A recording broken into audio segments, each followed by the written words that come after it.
짝! 내 일상에서 찾은 정치 이야기, 갈매기, 살구, 그리고 양파가 말하는 정치 비판들이 지금 당신이 고민하고 있는 문제와 얼마나 비슷한지 들어보세요. 안녕하세요. 13화 정치 캡처 시작하겠습니다.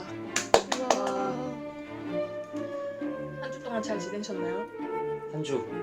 지난주에 뭐 했는지 모르겠어요. 제가 지난주 팟캐스트 하면서 네. 지난주에는 지난주 팟캐스트 하면서 네네.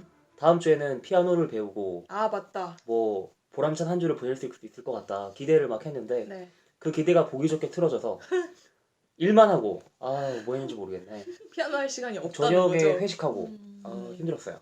그래요. 요새 그 네. 광화문 앞에 태극기 집회가 굉장히 음. 거칠어졌다고 제가 지난주에 얘기했었나? 제가 우연히 지나가다가 그 광경을 목도했는데 네. 거기서 어르신들이 태극기를 흔들면서 뭐라고 했냐면 계엄이 정답이다. 군대여 일어나라. 뭐 이런 걸 외치더라고요. 아스팔트가 피바다 네, 된다고. 무서웠어요. 저는 그냥 이 사람들이 자기가 꾸려놓은 거를 다 정체성을 좀 부정받는 느낌 때문에 나왔다라는 분석을 봤었거든요. 그러니까 단순히 박 대통령을 뭐 지지해서라기보다는 어쨌든 이런 노력을 하면서 뭔가 한강의 기적을 이뤄놨는데 그런 거를 다 개혁해야자 지금까지 모든 게 잘못됐다 막 이러니까 나온다라는 얘기들도 있더라고요. 근데 약간 그런 마음에서 뭔가 인간적으로 뭐 대통령이 이럴 수도 있지 막 이런 여론들이 생기는 게 아닌가 싶었어요. 맞아요. 그 멘트랑 진짜 똑같은 멘트를 저도 인터뷰에서 봤는데 거기에 달린 이제 댓글들이 보면은 우리 엄마가 하는 말이랑 완전 똑같다고 소름이라고 하는 댓글들이 막 달리는 거예요. 진짜 모로 가면 모로 가도 서울만 가면 된다 막 이러잖아요. 그러니까 모든 부정부패가 있었기 때문에 이렇게 성장했다라고 하는 거는 좀 말이 안 되는 것 같고, 그러니까 그 성장을 시킨 거랑 이런 불법이 있었던 거는 분리를 시켜야 되는데 왜 이게 분리가 안 되는지 솔직히 우리 입장에서는 이해가 안 되죠. 근데 약간 태극기 집회 하시는 분들 입장에서는 그걸 같이 보는 것 같아요. 전 그거 보면 어떤 생각이 드냐면 한국에 유독 결혼 문화나 그런 게 딴 나라보다 좀 거창하게 하지 않습니까? 전 그거 볼 때마다 한국 사람들이 자의식이 부족하다는 생각을 했거든요. 맞아요. 근데 이 자의식 부족이 이러한 정치 담론에서도 통하는 것 같아요. 사실 박정희 시대에 고도 성장을 했던 게 박정희 대통령이 뭐 위대한 용도력을 발휘한 것도 있으나 그 밑에서 노동자들이 힘들게 고생한 게 크잖아요. 맞아. 그렇다면 그거는 노동자들의 성과고 모든 국민들의 노력이 만들어 놓은 결과인데 그게 정치적 리더십으로 모든 걸 환원시키는 것 같아요. 대한민국 국민들이 자의식 그런 어떤 자존감이 많이 부족해서 그런 게 아닌가 그런 생각도 들더라고요. 뭐 유행 한번 하면은 다 똑같은 옷 입고 다니는 것만 봐도 뭐 맛집만 해도 여기는 무조건 가야 되는데 이렇게 되잖아요. 그래서 전 약간 여행도 그런 거에 좀 회의감을 느끼는 게 여행 갔을 때 우리나라 사람들 보면 특히 대만 여행 이런 거 보면 똑같은 장소에서 똑같은 포즈로 사진을 찍죠. 네, 그런 네. 것도 있고 대만에 가면 무조건 뭐 망고 빙수를 먹어야 되고 뭐를 해야 되고 이런 거를 뭐 팁으로 알려주는 것까지는 좋아요. 근데 우리는 그러면 대만에 가면 무조건 이 가게를 가야 되고 무조건 뭘 해야 되고 하면서 모든 사람들이 여행 코스가 다 똑같아지는 거예요. SNS 때문에 그런 거. 그 빙고 이런 애들 때문에. SNS는 뭐 딴 나라도 모두 다 하는데 음. 이제 한국에는 특히 개인적 취향이라고 해야 되나요? 그런 게 존중받지 못하는 것 같아요. 그렇긴 하네요. 인증샷이 열풍을 일으키는 나라인 이유가 자의식이 부족해서 아닌가? 그런 생각도 좀 들어요. 저희가 이제 그래서 대선 주자들 다 끝냈고 특집. 네. 그쵸. 힘들었어요. 기나긴 6주였습니다. 진짜 길었어요. 이제 뭘 하죠? 지금부터는 네. 좀 자유롭게 하려고 해요. 그래서 네. 이제 저희가 3명이잖아요. 예. 3명이서 각자 마치 나의 캐릭터가 부여된 어떤 이야기들을 꾸려가는 듯한. 그러니까 개인적 취향 아닙니까? 이게 개취? 그쵸. 개취인데 개취 정치? 우리가 너무 무거운 주제를 좀 다뤘잖아요. 네. 그 6주 동안. 근데 어떻게 보면 우리는 일상에서 정치를 찾자라고 하니까 좀 당분간은 가벼운 소재에서 또 뭔가 의미 있는 얘기를 찾는 것도 좋을 것 같아가지고 그냥 좀 약간 분야를 넓혔다라고 보시면 될 것 같습니다. 근데 또 조사를 해보니까 가볍지도 않아요. 하다 그쵸. 보니까 맞아. 참 역사 얽힌 것도 많고 막 슬프고 너무 막 슬퍼. 아, 그럼 재밌게 죽음도 얘기하면 많이. 되지. 이게 파고들면은 그렇죠. 모든 인생 문제가 다 진지해. 너무 근데 진짜 나 너무 여담하나? 약간 괜찮아. 진지하면서 좀 벗어나고 싶을 때가 있잖아요. 맞아. 저 요즘 그래요. 저도 마냥 즐거운 거, 그러니까 음. 시간 가는 줄 모르고 아무 이 새 속세에서 떠나서 마냥 즐겁게 순간이라도 좀 몰입하고 싶은 게 있는데 그런 거 찾기가 너무 어려운 것 같아요. 왜냐면 정치가 너무 휘발성이 강하다 음. 보니까 허무해져. 그쵸? 보면서 내가 음. 소모되는 느낌. 응. 그래서 내가 자꾸 이 분노의 감정을 계속 어. 끌어오다 보니까 나 이제 아유 뉴스 저는 정치 리드를 하고 있지만은 뉴스만 봐도 지치고 맞아. 그래서 저 요즘 영국 남자를 구독하는데 너무 저 재밌어요. 영국 남자 보는데 저 약간 유튜브 크리에이터 이런 거 빨아서 아 진짜요? 뷰티 유튜브 진짜? 네, 뷰티 그런 거 보면서 막 화장품 사고 뭐 봐? 저 그 뭐지? 밤비걸, 한별 이거 봐요. 나도 모르는 애들이다. 그거 봐요. 아니 저는 그런 네. 취미는 없고 네. 유튜브 하면 저는 그냥 피아노 음악 그런 거 듣는데. 아, 그래? 뭐야? 조용히 왜 너 혼자 듣는 교양 있는 척해? 진짜. 사실이 그렇거든요. 저는 제가 요즘 또- 아이돌 많이 봅니다. 네. 누구 좋아해요? 이거 아이돌이라 해도 되나? 요즘 그 악동 뮤지션 수연이 너무 좋아서 아. 바라만 봐도 진짜 어떻게 이렇게 애들이 풋풋하나 막 이런 귀엽나? 거 있고 구구단 막 이런 애들 보고. 구구단 세정이 있는데 네. 저는 러블리즈 야, 두 분 다 나름 동력이 있구나, 동력이. 아추 할 때 음. 재채기가 나온다는 음. 표현이 너무 시 같은 거예요. 아. 그래서 그 부분만 되게 좋아해가지고 그랬던 것 같아요.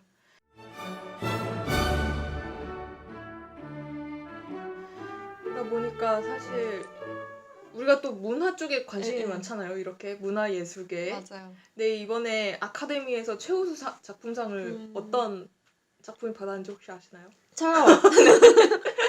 문라이트요. 영상이 있었어요. 근데. 그게 라라랜드에서 문나이트로 뭐 이렇게 맞아요. 발표가 잘못돼가지고 이슈가 됐잖아요. 맞아요. 그때 라라랜드 여주가 엠마 스톤이었는데 엠마 스톤은 그 시상 카드를 받고 라라랜드를 먼저 읽어버린 거예요. 근데 작품상 시상이었는데 그러니까 시상 순서를 잘못 여우주연상 했어야 되는데 그래서 그렇게 처음에 라라랜드를 불렀다가 알고 보니까 문라이트였다. 그래서 문라이트가 진짜로 좋아했었다. 그래서 우리나라에서도 지금 개봉을 했죠. 그쵸. 해서 저도 일부러 찾아가서 보려고 했는데 이런 저희 동네 영화관에는 개봉을 안 했더라고요. 아, 독립영화다 보니까. 저는 신촌 메가박스에서 봤어요. 요즘 요즘 젊은 애들은 신촌 메가박스를 매박이라 부르더라고요. 저도 그랬는데요. 아, 신촌에 당연한 거 아니야? 신촌에 있는 메가박스만 아니 매박인 거야? 그냥 메가박스를 아. 매박이라 부르더라고. 노인들이랑 대화하는 건가? 야, 우리 아직 20대야. 왜 이래? 아 진짜 20대 제대로 즐깁시다 여러분. 네.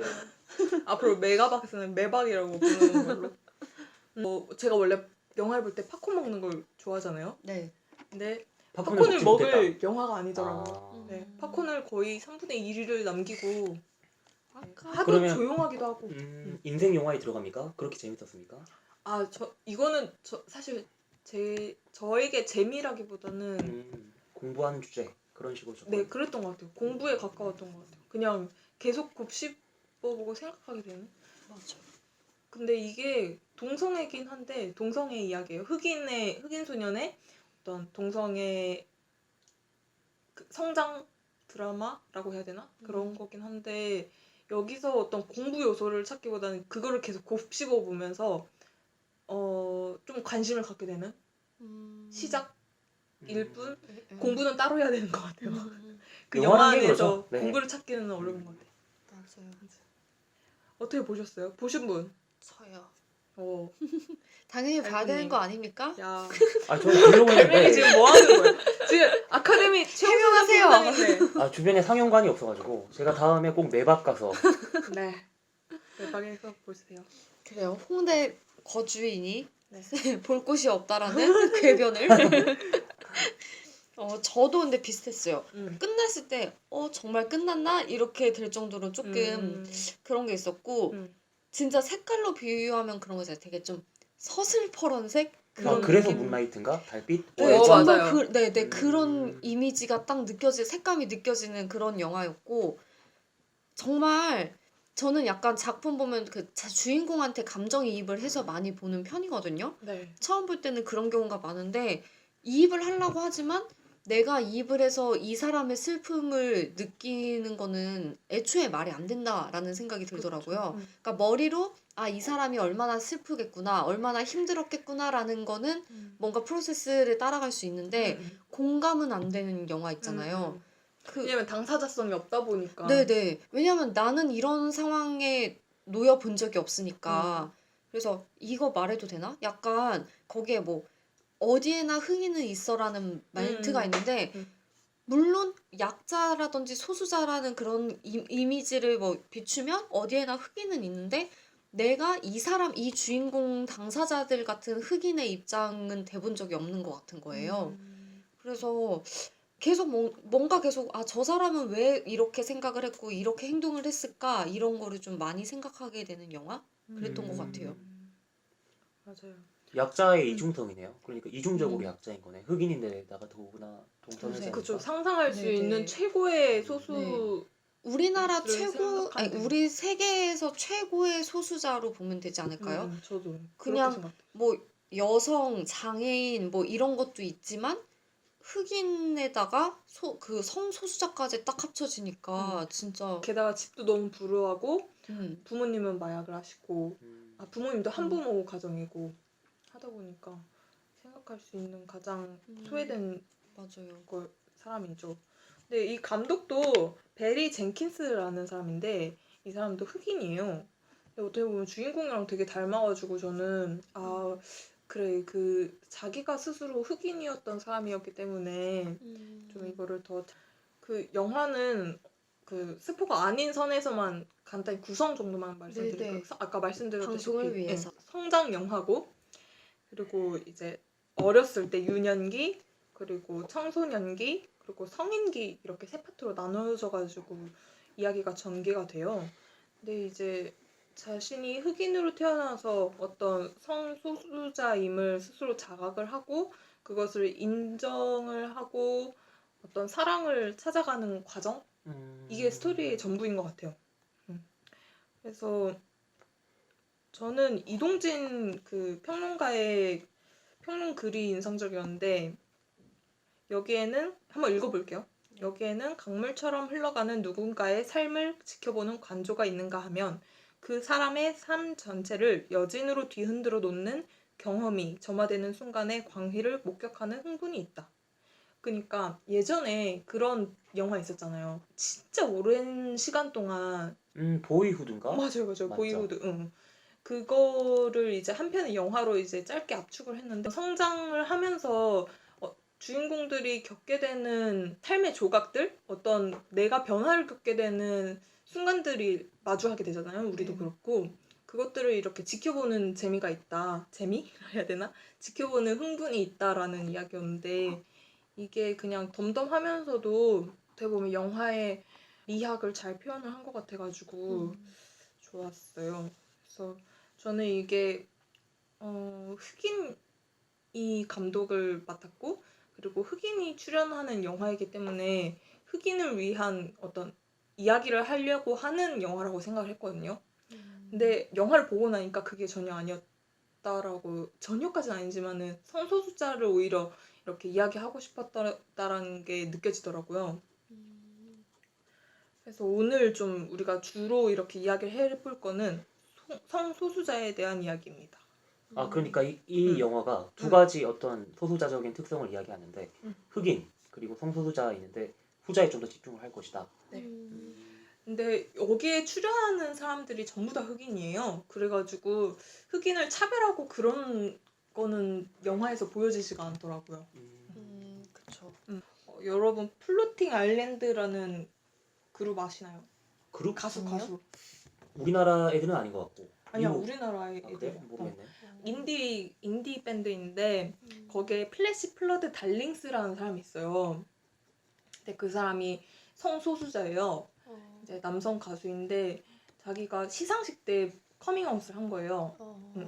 이 사람이 부른 노래 중에 별이라는 노래가 있어요. 네. 근데 이 노래가 이 영화를 되게 압축적으로 잘 보여주는 것 같아요. 그러니까 지금 이 영화의 감정을 우리가 미리 알고 가야 되는 거예요. 그렇기 때문에 제가 지금 이 아픔을 같이 공유를 하려고 네네.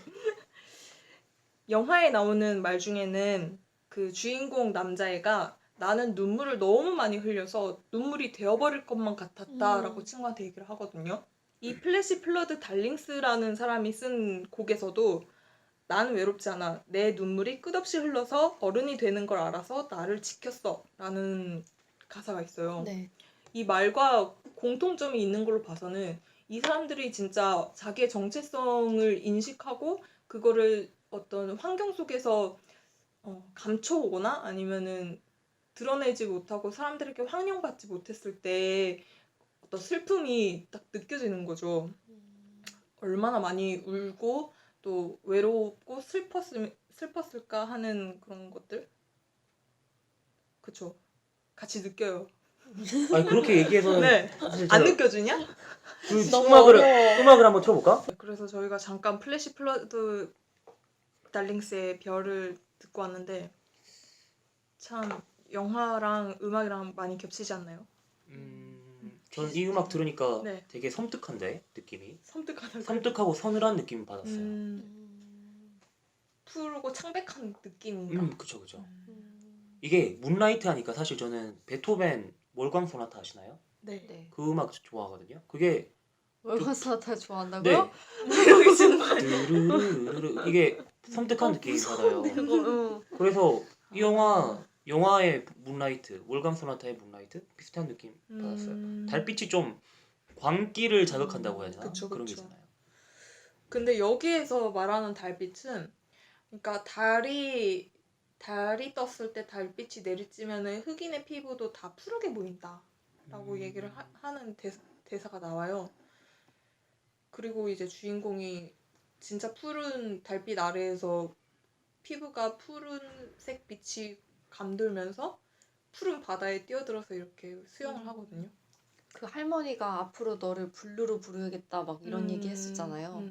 그래서 그 이동진은 만약에 마지막 장이 하나 더 한 단락이 붙는다면 영화에 그 제목은 블루일 것이다라고 얘기를 하더라고요. 그래서 맞는 말이다 싶기도 했죠. 우리가 상상할 수 있는 소수, 그러니까 최고의 소수를 상상하면은 이보다 더 소수를 상상할 수 있을까요? 뭐가 있지? 그러니까 소수는 결국 주류가 못 된다는 거잖아요. 음. 비주류라는 거잖아. 네. 그래서 저는 뭐 이런 거 어때요? 그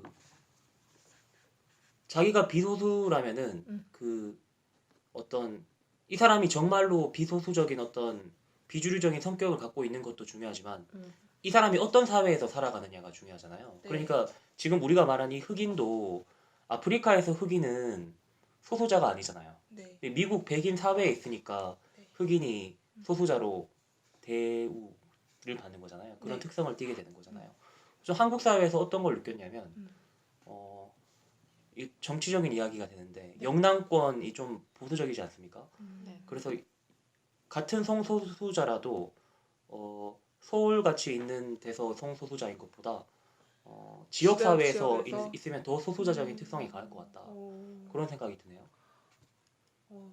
그렇네요. 네. 그러니까 미국은 이제 주로 이렇게 인정을 하고 안 하고가 달라지니까 또 한국이랑 상황이 또 다른 거잖아요. 그렇죠. 근데 또 한국은 또 지역적 특색이 너무 강하다 보니까 네네. 그런 수도 있겠네요. 그리고 제가 예전에 여성 성소수자들을 인터뷰한 적이 있었는데 그분들은 이 성소수자 사회 내에서도 게이들이 갖고 있는 기득권이 커서 네. 레즈비언 여성 성소수자들은 성소수자 사회 내에서도 자신들은 더 소수자다 그 얘기를 하더라고요. 인상적이었어요. 네. 그럼 흑인 여성의 성소수자인 경우는 흑인 그쵸? 남성보다 더 소수이겠네요. 더 비주류일 수가 있겠죠. 영화로는 사실 백인 여성의 성소수자 그리고 백인 남성의 성소수자의 이야기는 되게 많이 나왔었잖아요. 지금까지. 맞아요. 흑인이라서 조금 더 이번에 조명을 받았던 것 같은데 그 흑인 여성의 성소수에 대한 이야기도 같은 맥락일 수도 근데 어떻게 보면 저는 그것도 궁금해요. 그런 외국 서양에서의 흑인 소수자, 성소수자랑 동양 문화에서 게이, 레즈비언이 받는 차별? 그렇게 됐을 때 누가 더 힘든 삶을 살고 있을까 할 때 그래도 유럽으로 시작해서 미국 같은 경우도 이제 동성애를 합법화 시키겠다라는 얘기를 하고 있잖아요. 그러니까 동성애자도 결혼을 하는 걸 법으로 존중을 해준다라는 문화가 있는데 여전히 우리나라에서는 성소수자라면은 지금 감춰야 되고 뭔가 그거를 아직 받아들이는 문화가 아닌 경우들이 많아서 더 차별이나 그런 서러움이 더 많지 않을까? 그런 생각도 드네요. 맞아요. 이따가 좀 통계랑 이렇게 근거로 말씀을 드릴 부분인데 사실 우리나라도 되게 엄청 폐쇄적이었잖아요. 네네. 몇 년 전까지만 해도 진짜 심각할 정도였는데. 성담론에 대해서 응. 소수자 문제에 대해서 네네. 근데 최근에는 이제 젊은 층을 음. 중심으로는 굉장히 좀 빨리 개방되고 있다고는 해요. 맞아요. 대신 세대 격차가 그만큼 심해졌다는 거죠. 많이 심하죠. 많이 심한데 약간 젠더 감수성 이런 게 높아지면서 그런 성에 관련된 문제들, 성소수자 문제도 그 사람이 더 중요하다라는 좀 그런 여론들이 많이 생기지 않나 싶어요.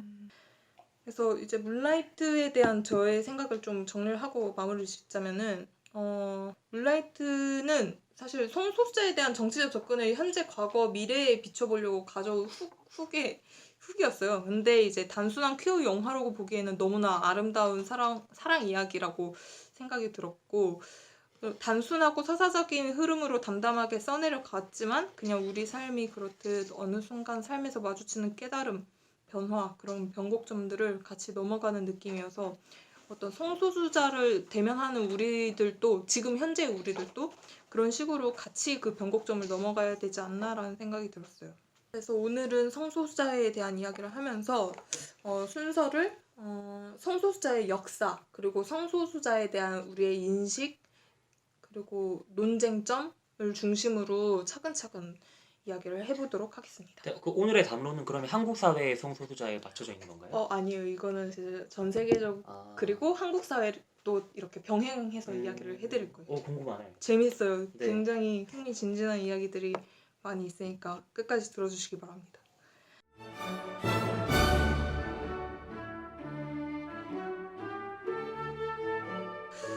네, 동성애에 대한 이야기를 집중해서 좀 감정을 조금은 걷어내고 진행을 해보도록 하겠습니다. 네. 동성애를 좀 알아보려면은 이제 성소수자의 개념을 먼저 알고 가야 돼요. 뭐라 해야 되지? 세대의 흐름이라고 해야 되나? 그거의 한 부분으로 성소수자에 대한 개념도 끼어 있는 것 같은데, 저는 이거를 공부하기를 조금 2차적으로 생각을 했던 것 같아요. 그래서 LGBT가 뭔지는 알아요. 그러니까 LGBT가 레즈비언, 그리고 게이, 바이, 트랜스젠더라는 건 알았는데 LGBT, AIQ가 있는지는 몰랐거든요. AIQ? 그건 뭐지? AIQ? A는 asexual, 그리고 I는 intersex, Q는 questioner라고 해요. 그래서 이 사람들도 다 성소수자에 포함이 되는 사람들이에요. 다시 한번 말해주세요. A는 뭐라고요? asexual. 그게 Asexual? 뭐예요? 하나씩 설명을 봐야 될 것 같은데. 설명을 해드리고 갈게요. 네. asexual은 무성애자인가? 맞아요. 그리고 intersex는 간성이라고 해서 태어날 때부터 두 성이 혼합되어서 태어나는 사람이 있어요. 이 궁금한 게 네. 그 육체적으로 인터섹스는 그렇게 태어나는 거예요. 그래서 우리가 생각하기에 성별은 크게 남성, 여성으로 나뉜다고 생각을 하잖아요. 그렇죠. 근데 그게 아니었어요. 그러니까 세상에는 남성의 성기와 여성의 성기를 신체적으로 정말 가지고 가진 있는 사람이 가진 사람을 있는 거죠. 인터섹스라고 네네네. 한다. 근데 그런 사람들은 네. 자신을 남자로 보나요, 아니면 여자로 보나요? 태어날 이게 때는 심리적인 여성으로 그러니까, 태어나는데 네. 남성의 성기가 체내에 이렇게 숨겨져 있다. 그래서 그거를 수술을 해야 돼요. 이게 그러니까 신체적인 성과 자기 자신을 스스로 어떻게 규정하는 성이 또 다르잖아요. 그쵸. 그럼 인터섹스들은 보통 태어날 때 여성이었으니까 스스로를 여성이라고 규정하는 경우가 많아요. 제가 찾았던 케이스에서는 네. 인터섹스로 태어난 그 모델이 있었어요. 벨기에 모델 한드 게비 오딜이라고 하네요. 여성으로 태어났지만은 몸 안에 이제 남성의 성기가 있었던 거죠. 그래서 그거를 10살에 제거 수술을 받았고 그거를 이제 잠복 고환이라고 부르는데 잠복 고환을 10살에 제거 수술 받았고 지금은 이제 남성이랑 같이 결혼해서 살고 있어요. 인터섹스는 그냥 간성일 뿐이에요. 내가 여성으로 태어났지만은 남성의 성기를 가지고 있을 수도 있고 남성으로 태어났지만 여성의 성기를 가질 수도 있고. 그 반대의 경우도 있는 거구나. 네네네. 남성으로 태어났는데 여성의 네. 성격을 가진. 네, 간성은 전 세계 인구의 1.7%가 간성이라고 해요. 인터섹스 말씀하시는 거예요? 생각보다 굉장히 되게 많죠. 많네. 네. 그러네요. 100명 중에 한 명이면은 우리가 살다가 한 명쯤은 만났을 것 같은데. 근데 이런 간성의 경우에 그냥 음. 일반인들의 기존 시각으로 보면은 태어난 그 외모로 겉으로 보이는 성을 따라가는 게 맞는 거 아닌가 해서 그냥 뭐 수술이나 그런 것도 다 그렇게 갔을 것 같거든요. 근데 뭐 예를 들어서 호르몬에서도 문제가 있을 수 있잖아요. 네네네. 그러니까 만약에 내가 남자로 태어났는데 진짜 안에는 여성의 그런 호르몬이 더 많고 여성의 그런 생식기가 있고 이런 사람이면 남성으로 살거나 여성으로 살 때 너 뭘로 할래 했을 때 그냥 겉으로 지금 남자처럼 보이지만 나는 여자로 살고 싶다. 어쩐지 내가 여성성이 많은 게 이런 이유인 것 같다라고 말할 수도 있잖아요. 네. 그러면은 여성의 성을 선택하려고 수술을 할 수도 있어요? 내가 여성으로 태어났을 때 그 간성 같은 경우에는 그 남성 성기가 정상적으로 활동이 되는 그런 성기가 아니라 그냥 완전한 여성이에요. 여성인데 이제 유전자의 어떤 잘못 때문에 이제 그 잠복 그래서 난 이게 처음에 간성해가지고 자기가 자신의 상상이 안 성을 됐구나. 선택할 수 있다고 네, 하니까 야 이거 굉장히 신인류의 출연이 아닌가 뭔가- 진짜? 그런 네, 생각 설명 들었는데 잘못했네요. 역시 그건 아니었구나. 네네. 그럼 Q는 뭐예요? AI Q 할 때 Q는? Q는 이제 퀘스처너라고 해서 의문을 갖고 있는 건가? 자기 네네네 자신에 대해서? 맞아요. 그거를 그냥 성 자체에 대한 개념을 가지고 있지 않아요. 그럼 내가 남잔지 여잔지도 모르고 내가 남자를 좋아하는지 여자를 좋아하는지도 모르는 거예요? 맞아요. 제가 예전에 이 성소수자들 만났을 때 이 모든 사람의 성을 세 가지로 이렇게 설명할 수 있다고 하더라고요. 신체적 성, 그리고 자기 자신이 스스로를 남성으로 여성으로 느끼는지, 그러니까 관념, 정체성이죠. 성 정체성. 그리고 세 번째로 자기가 그래서 상대방 파트너를 남성을 좋아하는지 여성을 좋아하는지 아니면은 그러니까 그런 거 없는 사람을 좋아하는지 네, 이 세 가지를 이제 모든 사람에게 적용해 네네. 볼 수 있다고 하더라고요. 그게 성적 지향이에요. 그게 성적 지향성. 중요한 맞다. 개념을 성적 지향성이다. 중요한 개념을 방금 말씀을 해주신 건데 네네. 인간을 성적 특징에 따라서 세 가지로 분류를 하는 거죠. 아까 말씀하신 것처럼 생물학적 성별 섹스로 분류를 하는 첫 번째 분류, 그리고 두 번째로는 젠더 아이덴티티라고 해서 그 성 정체성으로 분류를 하는 것, 그리고 성적 지향, 그러니까 내가 동성을 사랑하느냐, 이성에게 호감을 느끼느냐, 이거를 가지고 성적 지향이라고 얘기를 하는데 그거를 섹슈얼 오리엔테이션 해서 세 분류로 크게 나눌 수가 있는 거고, 아까 제가 말씀드린 인터섹스 같은 경우는 성별에 포함이 되는 거죠. 그렇죠. 신체적 성에 포함. 네네네. 신체적 성이니까. 그 젠더 아이덴티티도 뭐 바뀔 수는 있겠네. 그건 자기 자신이 살아가면서 그쵸. 변화하는 거니까. 그렇죠. 같이 네. 교집합으로 가는 거죠. 사실 생각해 보면은 네. 이 세 가지 관점에서 보면은 이게 섹스 같은 경우에는 저희가 아까 말한 그 섹스, 젠더 아이덴티티, 성적 지향성 이 모든 이 세 가지 성적 분류를 비교해 볼 때 네. 이게 섹스는 태어날 때부터 그렇게 된 거니까 그거는 뭐 수술하면 바꿀 수는 있겠죠. 이건 변화 가능성이 크진 않은데 이 젠더 아이덴티티와 성적 지향성은 하나로 딱 규정 짓기가 어려운 거 아닙니까? 그렇죠. 살아가다 보면은 성적 지향성이 바뀔 수 있잖아요. 네. 그리고 자기 자신에 대한 젠더 아이덴티티는 수정이 가능한 거고. 우리가 여기서 몰랐던 것들이 너무 많았던 거죠. 제가 이거를 성별도 세 개라고는 상상도 못했었고, 그리고 트랜스젠더라는 개념이 이렇게 다양한 개념으로 이야기될 수 있는지도 몰랐는데 좀 이제 차근차근 설명을 드릴게요. 이게 복잡해가지고 제가 지금 정리를 잘 못하고 있는 것 같은데 다시 깔끔하게 정리를 해볼게요. 그러면 성별에는 아까 말씀드린 것처럼 여성, 남성, 인터섹스 세 가지가 있는 거고, 아까 그 또 성 정체성, 그러니까 내가 나를 어떤 성으로 인식하느냐 인 성 정체성에는 크게 트랜스젠더, 시스젠더, 젠더퀴어, 제3의 성의 개념이 이렇게 많아? 있어요. 졸라 많네. 이것보다 더 많아요. 이것보다 더 많은데 근데 여기서 또 개념이 나뉘어요. 그래서 트랜스젠더 같은 경우는 우리가 보통 뭐라고 생각해요? 트랜스젠더요? 그거 그냥 그냥 성 전환자 네. 아니에요?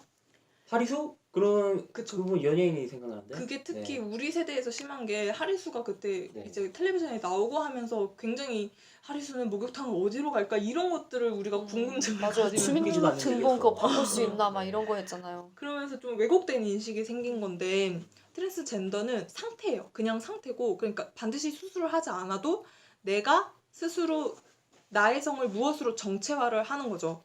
그러니까 내가 남성이지만은 스스로 여성으로 내 성을 정체화하는 거를 트랜스젠더. 그래서 트랜스젠더 분류는 젠더 아이덴티티에 포함되는 거구나. 그쵸. 그 세 가지 뭐. 그쵸. 그러니까 수술 지금 여부와는 수술 상관이 됐어. 없이. 그래서 이제 그 MTF, FTM 또 그런 뭐 개념들이 되게 많아요. 근데 MTF가 뭐냐면은 male to female. 그러니까 아, 남성이 여성으로 성 정체화를 하는 거고 반대로 FTM은 여성이 남성으로 성 정체화를 하는 거고. 근데 트랜스젠더는 상태라고 말씀을 네네. 드렸잖아요. 근데 이제 정체화를 하는 것 개념은 트랜스섹슈얼이라고 한대요. 트랜스섹슈얼은 수술을 한 것을 말한다고요? 아니요. MTF 그 개념 자체를 MTF, FTM 개념 자체를 트랜스섹슈얼이라고 하는데 상태는 조금 더 개념이 어떻게 보면은 외연이 나를 내가 네. 어떻게 생각하느냐인 네네. 거니까. 저희 이거 뭔가 파일 공지방에 올려야 될 것 같지 않아요? 이게 칠판이 있어야 될 것 같아. 이게 말로는 설명이 안 되고 네. 뭔가 이 칠판으로 이렇게 설명을 해줘야 되지 않나. 팟빵에도 네. 뭔가 자료실에 올려야 될 것 같지 않나 할 정도로 음. 복잡하네요. 그쵸. 그래서 우리가 기본적으로 트랜스젠더라고 하면은 가장 먼저 떠오르는 사람이 하리수고 한국에는 약 15만 명의 트랜스젠더가 있다고 합니다.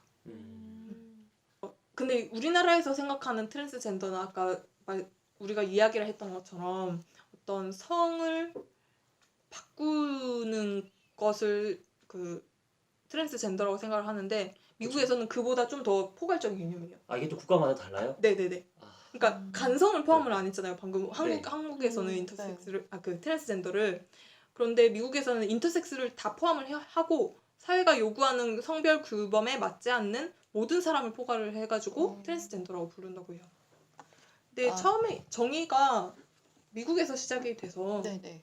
한국에 좀 왜곡돼서 받아들여진 게 아닌가라는 생각이 분류는 조금씩 다를 수 있네요. 들어요. 그러면 뭔가 이런 것도 학문처럼 연구하는 사람마다 분류 기준이 막 다른 거 아니에요? 그렇게도 나뉠 수 있지 않을까 싶네요.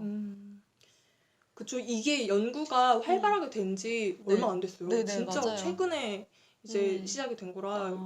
네. 그래서 연구가 확실하게 이렇게 전해지는 거는 찾기가 어렵더라고요.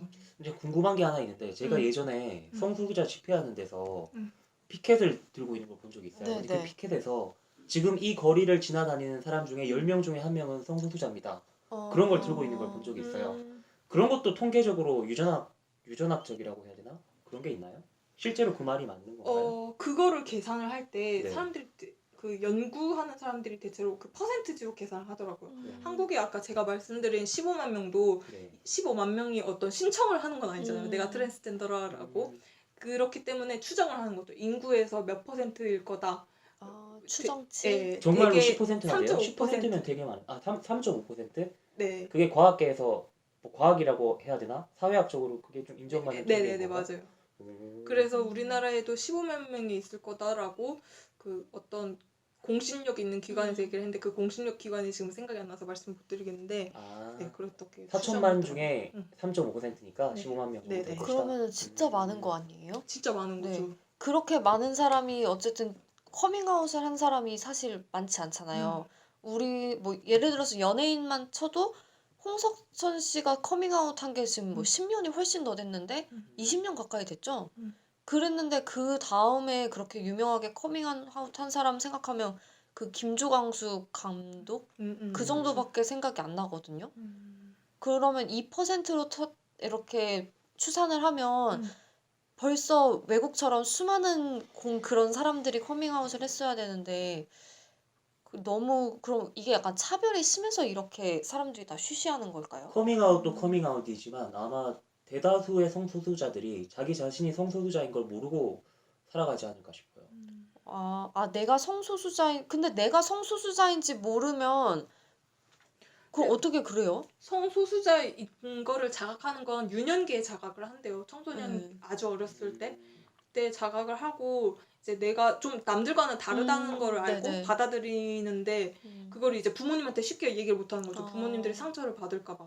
그리고 남들이 나를 이상하게 볼까봐 이야기를 못할 뿐. 그런 경우가 많다고 들었는데 그 유년기에 자각을 못하고 그게 자신 나이 들 때까지 정상적인 사람처럼 결혼을 하고 살다가 나이가 한참 들어가지고 그걸 각성하는 경우도 많다고 들었어요. 맞아요. 그런 경우도 네. 있다 하더라고요. 그래서 그때 받는 스트레스나 어떤 정신적인 충격이 굉장히 크다고 하더라고요. 그 말씀을 들어보니까 그 네. 영화 중에 데니시 걸이라는 영화가 있는데 에디 레드메인이 주연으로 나오는 영화인데 거기서도 되게 멋진 신사로 에디 레드메인이 살아요. 그러다가 이제 부인이랑 결혼을 했는데 그때부터 뭔가 다른 그러니까 여성성을 자신에게서 발견을 하고 여성이 되기를 선택을 하는 영화죠. 그게 생각이 나네요. 그래서 아까 제가 말씀드린 MTF, FTM의 개념만 있는 게 아니에요. 네. 그러니까 MTN, FTN이라고 해서 N은 여기서 이제 뉴트로이스거든요. 그러니까 양성이라고 생각을 하는 거죠. 나는 어떤 여성이나 남성으로 성장을 하는 것이 아니라 양성이다라고 생각하는 그런 부류도 있고 그리고 트랜스젠더에는 시스젠더라는 개념도 있어요. 그러니까 젠더는 사회적으로 생각하는 젠더고 섹스는 성별인 거잖아요. 네. 그러니까 젠더는 이제 사회적으로 나의 정체성을 어떻게 젠더 인정을 아이덴티티. 받아들이고 네네. 하는 건데 그걸 이제 같게 여기는 사람은 시스젠더. 그러니까 보통 그냥 너와 나 우리를 그냥 시스젠더라고 생각하면 돼요. 그거는 모르는 거지. 아, 그거 모르는 죄송합니다. 거지. 네. 알고 보니 막 네. 제가 아까 말했지만 그쵸? 네. 이 세 가지 분류, 섹스, 젠더 아이덴티티, 성적 지향성 이 중에 섹스는 정해지는데 네. 이 뒤에 두 개는 네. 살아가면서 변할 수 있는 게 아닌가? 그런 생각이 드네요. 살아가면서 변할 수 있는 거. 네네. 그렇죠. 시스 젠더는 이제 보통 그냥- 섹스나 젠더가 같은 사람을 시스 젠더라고 한다. 네. 네. 그래서 제가 또 준비해온 것들이 많긴 한데 이거를 다 하면은 또 너무 복잡할 것 같으니까 다음 뭐 젠더 퀴어나 안드로진, 바이젠더, 레이젠더 이 개념은 넘어갈게요. 그리고 궁금하신 부분들은 좀 이렇게 찾아보고 자료는 올릴 테니까 거기서 좀 찾아보시면 좋을 것 같아요. 그리고 마지막으로 세 번째의 인간의 성적 특징, 성적 지향. 지향성. 네. 지향은 이제 이성애, 동성애, 양성애, 무성애 등등이 있어요. 여기도 개념이 좀 많은데 크게 이성애, 동성애, 양성애, 무성애라고 우리가 생각을 하죠. 근데 동성애는 이제 생물학적이나 또는 사회적으로 같은 성별을 가진 사람들 간에 감정적으로 혹은 성적으로 끌림이 있을 때 동성애라고 하고 되게 레즈비언과 게이라고 우리가 분류를 해서 이야기를 합니다.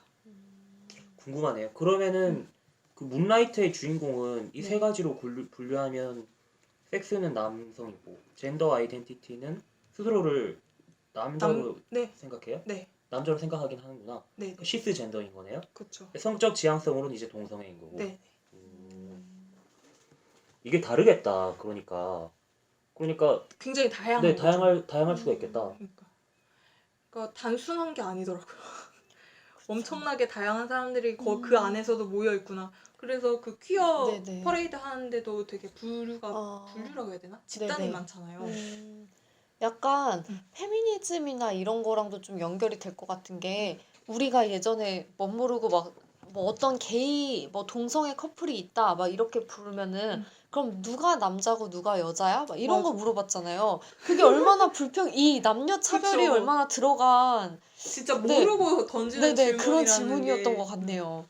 그런 우문을 하지 않기 위해서 우리가 알아야 됩니다. 그리고 저희 초등학교 때, 저 초등학교, 중학교 때 그 여학생들 사이에서 약간 열풍이었던 게 막 귀연이 소설, 막 인터넷 소설 이런 맞아요. 거였거든요. 그러다 보니까 아이돌을 가지고 팬픽을 쓰는 사람들이 있었어요. 아, 그 그렇지. 팬픽이- 기억난다. 그쵸? 막 멤버들 그런 거 네네. 아닐까? 연예인 멤버들끼리 서로 사랑하고 네네, 막 서로 그런 네. 거 있어서. 그래서 막 일각에서는 그런 얘기도 있었거든요. 남자애들보다 여자애들이 게이에 대한 거부감이 덜한 게 자기네는 팬픽을 너무 그런 거에 노출이 많이 됐고 그런 걸 받아들였던 세대라서 애들이 별로 동성애 이런 거에 대한 거부감이 없다 이런 얘기를 하더라고요. 근데 이거는 증명된 얘기는 아닌 것 같아요. 그냥 이 얘기하니까 기억나네. 네. 그게 남자 간의 연애를 야오이라고 하나? 일본 말로 맞나요? 그건 모르겠어요. 그리고 네네. 그 여성과 여성이 사랑하는 소설은 백합물이라고 하잖아요. 아 그래요? 백합물. 아 맞아요. 근데 네. 백합물 많이 들어봤어. 음. 뭐, 네, 용언 들어봤어요. 이게 저희 누나가 과거 G.O.D 팬이었거든요. 아. 저희 누나가 윤계상을 되게 호성 좋아했는데 커플 나 알아. 손호영이랑 윤계상 좋아하는 그래. 거 있잖아요. 호성 커플 나 안다니까. 나는 누나가 그런 걸 보는 걸 저도 네. 어린 나이에 봤는데 음. 문화적 충격이었어요. 저희는 초등학교 아니 도대체 때 이런 게 뭐가 재밌다는 거지? 애들이 프린트 해가지고 막 수업 시간에 돌려서 봤거든요. 약간 남자애들이 무슨 만화책 막 돌려보듯이 네. 여자애들 사이에선 그거 돌려보는 게 있었는데 항상 그렇게 해서 약간 곱상하게 생긴 사람들은 얘네를 수라고 불렀고 그 다음에 뭔가 좀 남자처럼 생긴 애들을 공이라 불렀어요. 그래서 공은 누구, 수는 누구 이게 약간 공격수, 수비수 이런 것처럼 그럼 공은 남자 역할, 그 다음에 수는 여자 역할 이런 식으로 해서 그런 팬픽들이 많이 이렇게 돌아다녔었거든요. 아 그럼 그때 그 공수는 젠더 아이덴티티에서 성정체성으로 공은 남자, 수는 여자 네, 그런 거였죠. 그리고 저희가 생각하기에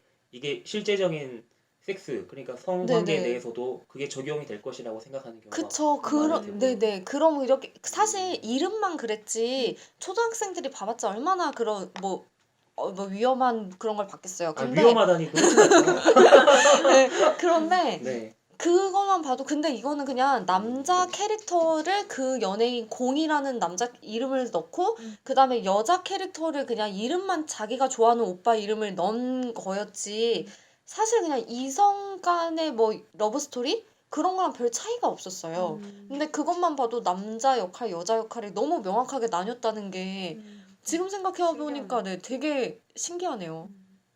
그것도 다 편견인 것 같아요. 그쵸. 역할이 따로 맞아요. 그 정해진 역할을 게 나누는 아니야. 게 너무 지금 충격적이네요. 그러면은 개념은 요 정도로 이야기를 할게요. 네네. 아 하고- 오늘 저는 이거 보면서 네. 제가 제 자신의 성 정체성에 대해서 너무 모르고 있지 않았나. 나는 누구인가 하면서 생각하면서 우리, 그쵸. 우리 끝나고 난 다음에 뭐지 그 뭐라고 합니까? 이거 자기 성 정체성 밝히는 거. 그 뭐였지? 커밍아웃? 커밍아웃 할까요? 끝나고 난 다음에 좋아요. 좋아요. 나는 누구인가? 저 지금 정치 아주 캡처해서 커밍아웃을 굉장히 지금 집중해서 듣고 기대해 있습니다. 보겠습니다. 네.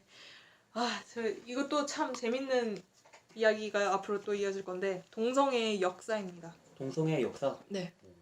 동성애는 언제부터 시작됐을까? 생각해 보면은 우리 옛날에 그리스나 로마 시대 공부해 보면 그때는 동성애가 일종의 귀족들의 어떤 유희라고 해야 되나? 맞아요. 그러니까 좀 고귀한 자들의 고귀한 취미처럼 분류가 됐잖아요. 근데 시간이 지나면서 왜 이게 모든 사람들이 천대하고 병으로 규정하는 걸로 바뀌어 버렸을까? 그게 궁금해요. 왜 그때는 그렇게 동성애가 찬미받고 막 시로도 막 남아 있잖아요. 노래, 시 그 당시에 그걸로. 근데 지금은 막 차별금지법 제정하려고 해도 막 반대하는 사람 존나 많고 왜 그렇게 변한 거지? 궁금한데. 그게 네. 이렇게 단도직입적으로 얘기를 해도 될런지 모르겠는데 저는 전체적으로 봤을 때 종교 때문인 것 같아요. 종교? 중세 시대 때 개신교가 들어서면서부터 개념이 확 바뀌거든요. 아. 동성애에 대한. 네. 마녀라고 우리가 여겨버리면서 화형을 해버리고 했단 말이에요. 나치도 그랬고 그리고 그 시대를 한번 겪으면서 좀 격동이 있었고 근데 사실 말씀하신 것처럼 고대 이집트, 바빌론, 중국의 고대 문명 이런 데에서부터 동성애는 엄청나게 많았어요. 그리고 그거를 이제 나쁘게 생각하지도 않았어요. 그러니까 그런 동성애 증거들도 되게 많고 벽화도 많고 무덤에 이제 동성 커플이 같이 묻혀 있는 경우도 많았고 그 동성애 결혼을 축하하는 그런 종교 경전도 발견이 됐다고요. 이게 뭐 금기시 됐던 건 아니었던 거죠. 그 약간 미소년 같은 어린애들 동상 이런 것도 다 동성애 이런 거랑 연관돼 있다 하잖아요. 그런 이제 나이 많은 남자가 되게 이런 애들 남자를 좋아해서 이런 게 뭐 만들어졌다 이런 것도 많이 봤었거든요. 맞아요. 방금 말씀하신 부분이 이제 플라톤 국가에 나오는 소크라테스가 그러잖아요. 소크라테스가 그 미소년과 동성애를 하는 장면들이 많이 나오잖아요. 아니 소크라테스가 그렇게 했다고요? 네. 소크라테스가 동성 애인이 있었어요? 미소년. 음. 근데 사실 이거를 동성애라고 볼 수 있을지 아. 잘 모르겠어요. 저는. 약간 현대 관점에서 이거는 범죄가 되겠죠? 그쵸. 아청법 이런 그리고 건가? 그때 사회 분위기가 여성과 노비는 인간이 아니었잖아요. 그러니까 아. 그 시절에는 진정한 사랑은 남성과 남성이 하는 사랑이라고 생각을 했대요. 오. 그래서 어떤 귀족 계급을 위주로 미소년과 동성애를 하는 게 그런 문화가 있었다. 그럼 남성과 남성은 사랑이고 그럼 남성과 여성은 뭐가 되는 거예요? 그냥 생식을 생식? 위해서만 네. 헐. 근데 그 개념이 꽤 오랫동안 그러네요. 아예 그 음. 도덕적인 관점이 다르네요.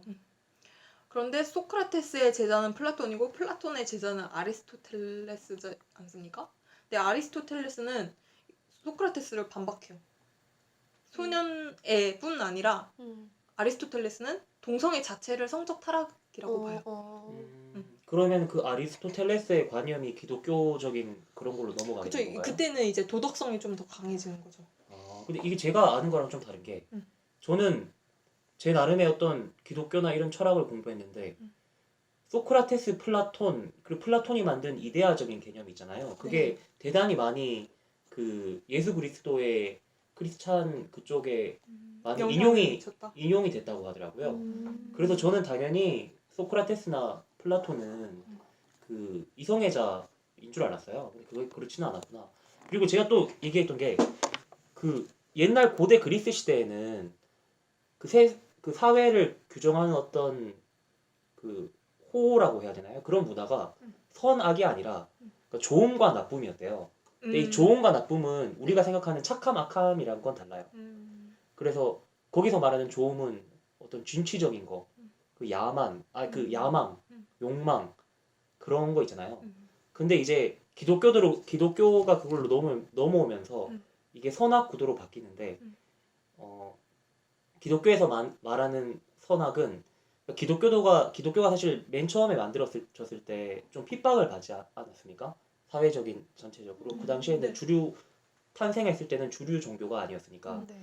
그래서 기독교에서 이렇게 좋은과 나쁨이 아니라 선악으로 그 세상을 바라보는 관점이 달라지면서 선한 것이 어떤 게 되냐면 진취적이나 어떤 야망, 그 욕망 같은 게 아니라 인내, 예절, 겸손, 그 예절 같은 걸로 바뀌었대요. 이게 니체가 말하는 건데 아니죠. 니체와 반대 개념인 거죠. 아니 니체가 이렇게 해서 기독교도를 엄청 까잖아요. 예, 맞아요. 기독교도를 까고 우리가 옛날에 있었던 그 좋음과 나쁨, 그 당시 그리스 시절에 어떤 그런 걸 뭐 인간 문화가 되찾아야 된다. 이렇게 해서 신은 죽었다. 막 그런 얘기까지 하잖아요. 근데 이게 그 말씀하신 그 동성애적 코드에도 그대로 적용이 되는 것 같아요. 어쩌면은 인간의 좋음, 선악이랑 상관없이 사실 그 선악으로 구분을 하는 이유가 제가 생각했을 때 선한 거를 해서 인간이 이성적으로 교배를 해야 후손을 낳고 자식을 낳고 그 이 종족적인 영속성이 유지가 되니까 그걸 선하다고 본 거 아닙니까? 기독교에서? 그렇지 않나요? 맞아요. 그거를 이제 소돔이라고 불렀거든요. 소돔이 법이 있었어요. SODOMI라고 하는 건데 임신 출산 외의 모든 성행위는 소돔이라고 부르면서 엄벌을 했다고 합니다. 그 13세기의 유럽에서는 사형까지. 장난 아니죠. 그러니까 이게 중세 시대에 들어서면서 분위기가 급반전돼가지고 이런 일들이 벌어지는 거죠. 야, 그게 자유를 억압하는 방식으로 그러니까 이루어진 거네. 사실 개인이 동성애를 하든지 아니면 이성애를 하든지 그거는 개인의 자유고 그걸 사회적으로 그게 개인의 자유라는 개념은 근대에 생긴 거죠, 사실. 그때까지만 해도 왕족이고 한데 자유는 이야기가 하기는 어려울 것 같고. 네. 그래서 이제 기독교에서는 동성애를 종교적 죄악으로 여겼어요. 그리고 화형을 하고 악마라고 생각을 하고. 그 예수가 직접 그런 말을 한 건가요? 제가 알기로 기독교에서 예수 그리스도가 직접 말한 건 아닌데 맞아요. 그 밑에 있는 사도들이 막 예수의 말을 해석하고 받아들이는 와중에 곡해되고 오해되는 점이 많다고 하더라고요. 그래서 이제 모든 개신교가 이렇게 생각을 하는 건 아니고 일부 개신교가 이제 왜곡을 해서 그 성경을 잘못 받아들여 가지고 이제 동성애를 죄악으로 여기는 건데 이제 일부 그렇지 않은 개신교에서 하는 얘기는 아마 예수도 살아계셨으면은 동성애를 찬성하셨을 것이다라고 이야기를 하더라고요. 현 교황님께서는 그런 말씀도 하셨잖아요. 그 성소수자들이 진정하게 그 어떻게 하느님을 믿고 따르면은 내가 어떻게 그들을 거부할 수 있겠는가 뭐 그런 말 했잖아요. 그렇게 해서 중세 시대에 이어서 계속 이 소도미법이 오랫동안 있었어요. 그래서 그러다가 1791년에 처음 프랑스에서 사라집니다. 철폐가 됩니다. 근데 프랑스에서 가장 빨리 이 소도미법이 없어질 수 있었던 이유는 프랑스 혁명으로 종교와 정치가 분리되어 있었대요. 그래서 네네. 이제 가장 빨리 철폐가 된 편이고 우리가 어떤 자유의 상징이라고 여기는 미국 같은 경우는 2003년에 동성애 그러면- 처벌법이 폐기가 됐죠. 야 그때만 해도 동성애를 했다는 것 자체가 국가가 처벌할 수 감옥에 있는. 쳐놓고 그랬다는 거예요? 형벌이 어떻게 되는지 모르겠어요. 야, 지금도 대단히- 아랍이나 뭐 중동에서는 그러지 않아요? 그게 2000년 이후에 됐다는 게 놀랍다. 미국이 그쵸. 그 문제에 대해서 음. 생각보다 되게 많이 엄격했군요. 그렇죠. 거기에 이제 기독교가 국가의 종교니까. 그래서 이제 중세의 이런 질곡의 역사를 겪고 근대에 들어서면서 이게 좀 나아질 것 같지만 사실 동성애를 고칠 수 있는 병이라고 사람들이 생각을 하게 된 거예요. 지금도 많은 사람들이 그렇게 생각하죠. 이게 질병이라고 생각을 하고 병이다. 옮기는 병이라고 생각을 하는 거죠. 그러면서 부정적인 시각이 더 강화가 됐어요.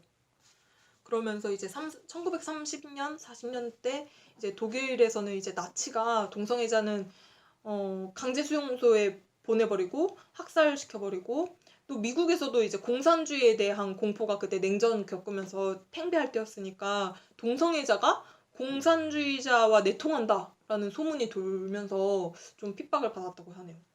이 국가적인 관점에서는 국가의 영속성이 중요하잖아요. 근데 국가의 영속성은 곧 국민의 영속성이고 국민이 자식을 낳아야 이제 국가에 도움이 되는 거니까 그 국가주의적 관점에서는 이 동성애를 반헌법적이라고 해야 되나? 법적으로 약간 구속하려는 그런 욕망을 가질 수밖에 없을 것 같아요. 국가주의자들 입장에서는. 그래서 이때 공포 분위기가 형성이 된 거고 사실 같은 시기에 이제 중국에서도 동성애는 있을 거 아니에요. 모든 인류에게 동성애는 있는 거니까. 그때 좀 남은 기록에 따르면은 금빛 난초 연합, 상호 이해 연합이라는 단체가 있었대요. 이거는 여성 동성애의 연합이에요. 그래서 서로 이제 좀 아프거나 죽음을 맞이할 때 서로 돌봐주고 공동주택에 같이 살았던 단체들이라고 합니다. 그건 여성 성소수자들의 모임이었어요? 네네네. 비단을 짜는 여성들 수천 명이 이렇게 모여서 살면서 서로를 돌봤다고 해요. 근데 이렇게 시대를 우리가 지금 고대부터 근대까지 왔는데 통틀어서 귀족이나 고관대작들 사이에서는 항상 동성애는 존재해 왔었대요. 금지를 하는 시기도 있었지만은 항상 그 높은 쪽에서는 비밀리에 그렇죠. 존재해 왔다. 없어지지는 않은 거니까. 음. 그러면은 그게 어떻게 보면 그냥 인간의 본능, 본성 그쵸. 그렇게 보면 될까요? 본성의 그 증거로 좀 이 이야기가 되는 거죠. 그래서 한국의 역사도 이제 좀 봐볼게요. 한국에서도 계속 있었죠. 계속 있었는데 이제 역사의 사기로 남는 것들을 보면 고려사에 남은 건데 고려 시대의 목종이 동성애를 했다고 합니다. 그래서 공민왕도 자제위라는 거를 설치해서 이제 시중을 들게 했다는 기록도 있고 미소년들을 국가의 왕이 막 그렇게 했다는 거구나. 당시 왕이. 미소년이었는지는 잘 모르겠네요. 네. 그리고 조선시대에 유교가 좀 등장을 하면서 유교에서 이거를 금지한다라고 이렇게 명시는 하지 않았지만은 동성애가 좀 음지로 가게 됐다고 해요. 조선시대에 들어서. 그래서 유교 세종대왕 같은 경우는 세종대왕이 동성애를 했다는 건 아니고 세종대왕의 두 번째 세자빈인 순빈 봉씨가 여종과 동성애를 했다고. 그게 야사인 거예요? 아니면 그 기록이 발견이 기록에 된 거예요? 남아있어. 세종실록에 남아있는 거예요. 네. 왜냐면은 세종이 이제 그 세자빈을 잘 뽑아야 되니까 어떻게 뽑을까 고민을 하다가 덕을 보고 뽑아야겠는데 사실 너를 덕을 금방 보고 어떻게 뽑겠느냐 해서 외모를 기준으로 뽑았대요. 그게 이제 세종의 그 말로 기록이 되어 있더라고요. 그래서 외모를 보고 뽑아서 이제 좀 예쁜 사람이 뽑혔던 거였고 그래서 순빈봉 씨가 뽑혔던 거였는데 좀 순빈봉 씨가 개샹 마이웨이였던 거예요. 그러니까 자기가 하고 싶은 대로 다 하는 사람이야. 그러니까 그러다 보니까 눈치를 많이 안 보고 하다 보니까 눈에 어긋나게 됐는데 여종과 동성애를 한 게 걸린 거예요. 세종한테. 그래서 이제 세자빈에서 박탈당했다고 합니다. 그때 기록에 남아있는 걸 조금 읽어드리면은 그때 여종의 이름이 잠시만 소쌍이에요. 궁녀 이름이 소쌍이었는데 소쌍이 이렇게 말했다고 해요. 저에게 같이 자기를 요구하므로 저는 이를 사양했으나 빈께서 윽박지름으로 마지못하여 옷을 한 반쯤 벗고 병풍 속에 들어갔더니 빈께서 저의 나머지 옷을 다 빼앗고 강제로 들어와 눕게 하여 남자의 교합하는 형상과 같이 서로 희롱하였습니다. 그러니까 뭐 그랬다는 거죠. 동성애를 했다는 거죠. 네. 그리고 이렇게 조선시대를 거쳐서 개화기 이후에도 신여성이 등장을 하면서 동성애로 발전하는 경우가 있었다고요. 근데 이거는 사실 이렇게 해석해도 될지 모르겠는데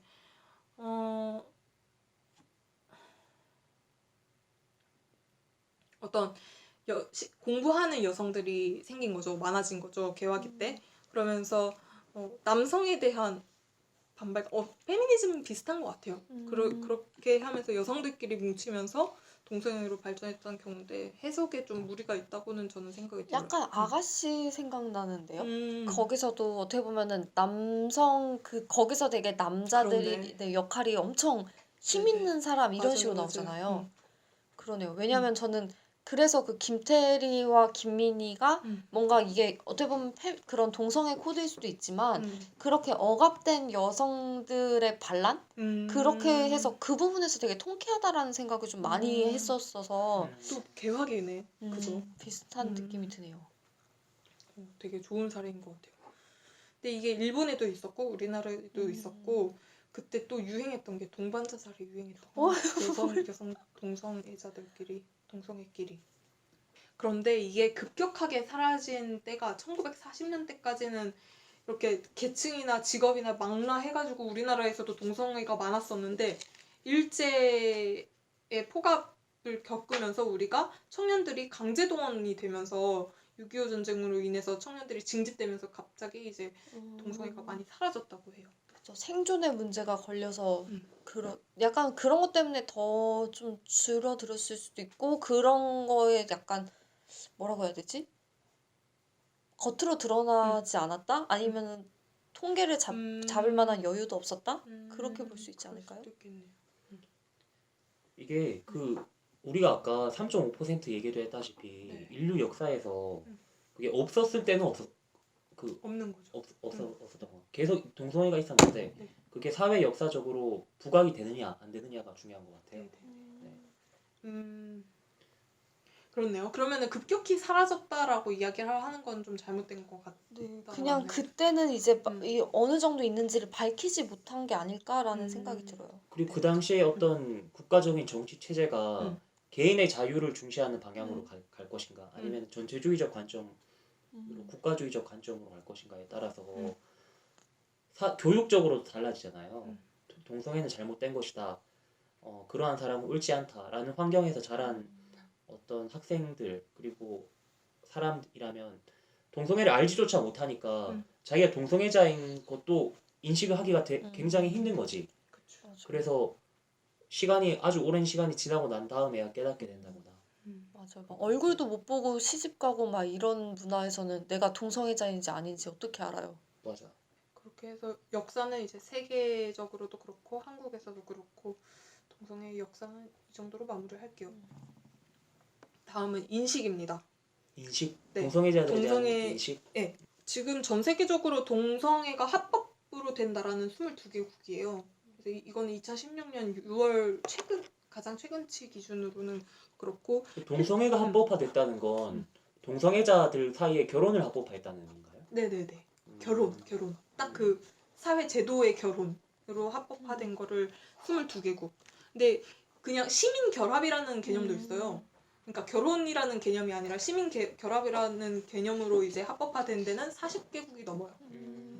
근데 시민 결합이면은 그 결혼으로 인정을 하진 않는 거죠. 혜택을 그럼 복지 혜택이라든지 유산 상속이라든지 이런 부분에서는 혜택을 받나요? 그게 나라마다 다 다른 것 같아요.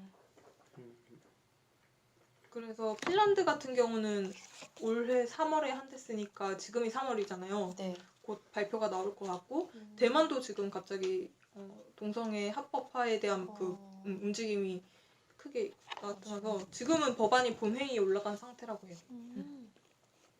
동성애를 이제 법으로 좀 합법화해달라고 했던 움직임의 시작은 1970년대에 시작이 됐어요. 미국 미네소타주에 있는 대학생 리처드 베이커와 제임스 맥코넬이라는 분이 미네소타주에 남녀간 결합이 결혼이라고 명시되어 있지 않다. 그 법률에 법의 허점이었던 거죠. 어떻게 보면은 법의 공백이라고 봐야 되나?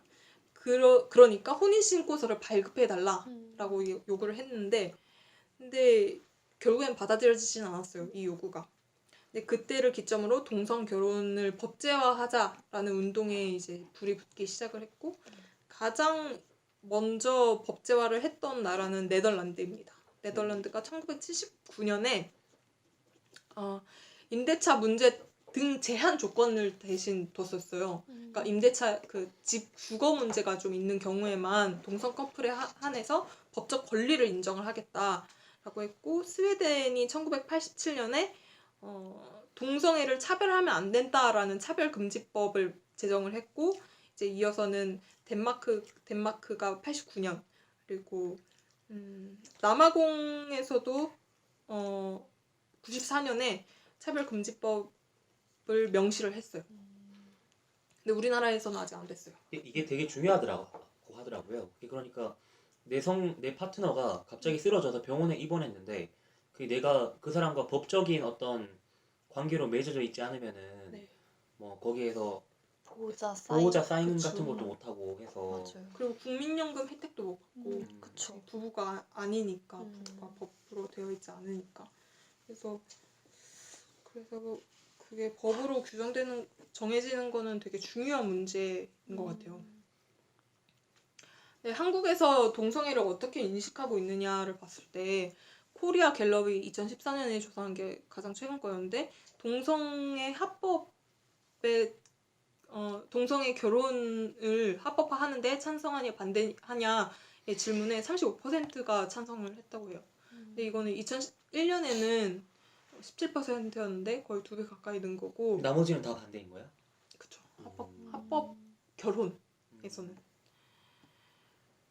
그런데 스웨덴이랑 좀 비교를 하면 굉장히 차이가 많이 나는 게 스웨덴은 2007년에 동성애 결혼 합법이 찬성이 86%.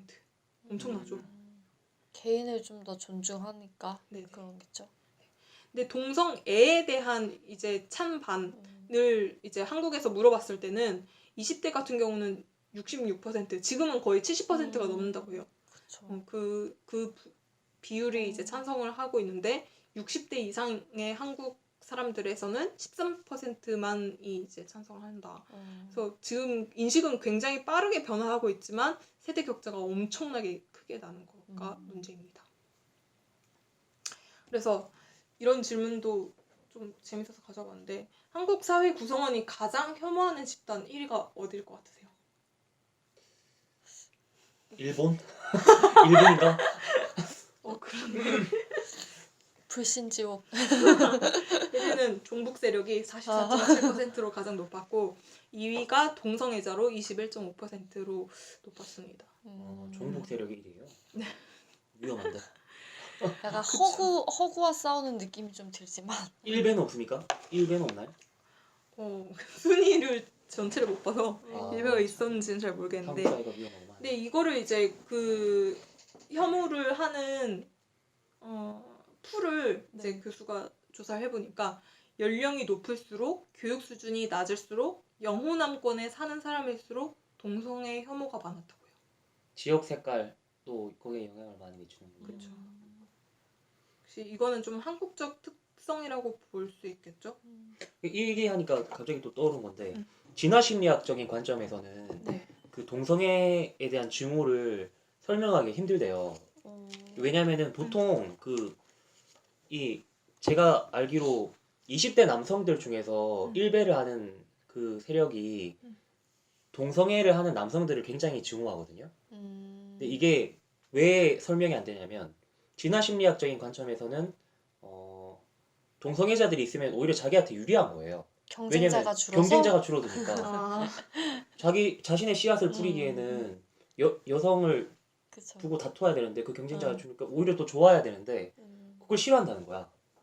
이게 말이 안 맞다는 거죠. 근데 거기에 네. 군대 문제가 조금 걸려 있는데 군대 문제는 좀 다음 파트 논란 부분에서 한 번 더 좀 깊게 얘기를 할 거예요. 그래서 이제 한국 사회에서 인식은 그래도 빠르게 변화하고 있고 2002년에는 김승환, 김조광수 커플이 공개 결혼식을 2013년에 했죠. 네.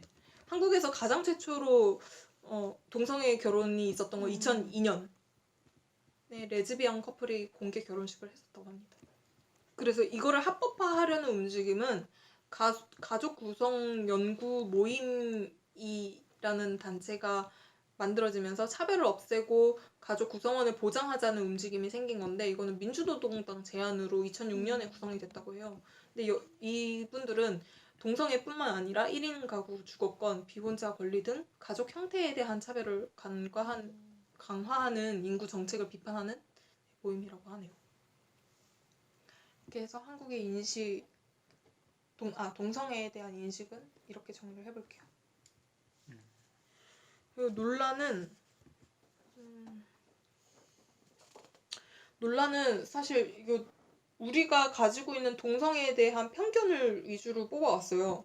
그래서 동성애는 치료해야 할 비정상이다, 질병이다 라고 한 거는 사실 2016년 3월에 세계정신의학회에서는 동성애가 질병이 아니라는 입장을 명확히 밝힌 성명서를 발표를 했다고 하고 동성애에 대한 치료는 없는데 뭐 치료해야 할 질병이라고 얘기하는 게 말이 되냐라는 거죠. 그것 때문에 계속 동성애자의 유전자나 DNA 구조가 일반인하고 같은지 다른지 막 그런 걸 연구하는 사람들도 있었잖아요. 근데 사실 이거에 대한 논의는 아직도 진행 중이에요. 그러니까 선천적인 것인지 후천적인 것인지는 진행 중이고 이게 복합적으로 나타난다라는 이야기가 가장 많아요. 근데 저는 그것도 궁금한 게 설령 그래서 뭔가 DNA 구조가 다르다든지 뭔가 유전적으로 다르다라고 해요. 그럼 그거를 치료의 대상으로 봐야 되나라는 것도 그냥 맞아요. 이성애적인 관점에서만 접근한 게 아닌가? 그 생각도 들거든요. 그리고 되게 이제 우리나라 개신교를 네. 중심으로 보면은 아이를 못 낳으니까 동성애가 합법화되면은 대한민국이 망할 거다라고 얘기를 하잖아요. 근데 실제로 게이가 있는 집안의 목의 친척이 상대적으로 출산율이 높다는 연구도 있었고 그래서 성적 지향을 결정하는 유전자가 발견된 건 아니지만은 그런 출산율이 높다라는 연구까지 있다고 해요. 또 게이 커플이나 레즈비언 커플도 둘이 어떤 성적 결합을 통해 자식을 낳지는 못하지만 다른 식으로 다른 사람의 어떤 자기가 입양을 하거나 그런 식으로 해서 자식을 낳고 하는 경우가 많잖아요. 같이 살아가는 경우도 많으니까. 그렇죠.